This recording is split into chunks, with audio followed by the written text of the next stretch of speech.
Ndugu yangu, yani hapa duniani mimi na wewe tunaishi. Unaona hapa duniani mimi na wewe tupo. Kuko na yule mtu ambaye hana kazi ya kufanya, lakini anashindana na maisha yako. Kuko na yule mtu ukimuuliza 1500 kwa mfuko hana, lakini yeye kaza kunayo. Kwa sasa hivi tunaongea na wewe, anashindana na maisha yako. Huyo mtu sasa kitu kimenileta leo. Wewe usijaribu kushindana na yeye. Wewe fanya kazi, achana na yeye. Moyo wako upe amani. Tuko pamoja? Achana na huyo mtu. Mtu ambaye unaona yeye analala bila usingizi juu yako. Wachana na yeye. Hiyo ndio baraka yako. Huyo mtu achana na yeye kuanzia leo. Tuko pamoja? Wewe fanya kazi kwa bidii, hata kama ni kazi ya kuroga. Huyo mtu wachana na yeye, usijaribu kushindana na yeye. Wewe endelea. Ukishindana na yeye, wewe utajinyonga.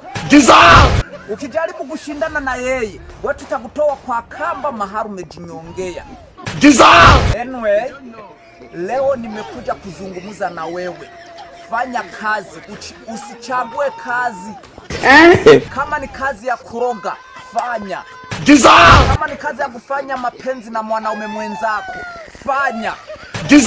Kama ni kazi ya kufanya mapenzi na mwanamke mwenzako, fanya. Maisha yaendelee. Tuko pamoja?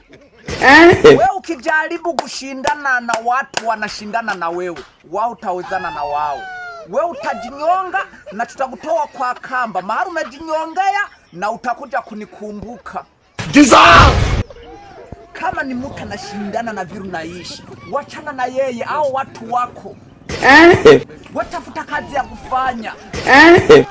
Tuko pamoja ndugu yangu?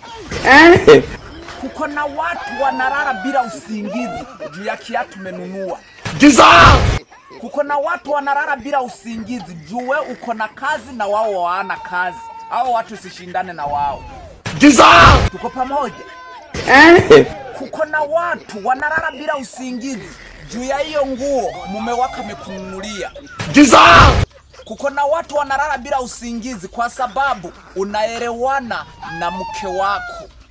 Yani kwa boma yenu hakuna vita. Usijaribu kushindana na wao.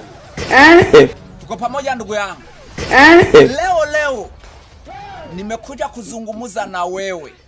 Hao watu usijaribu kushindana na wao. Wewe fanya kazi. Somesha watoto wako. Tunza familia yako. Achana na hao watu.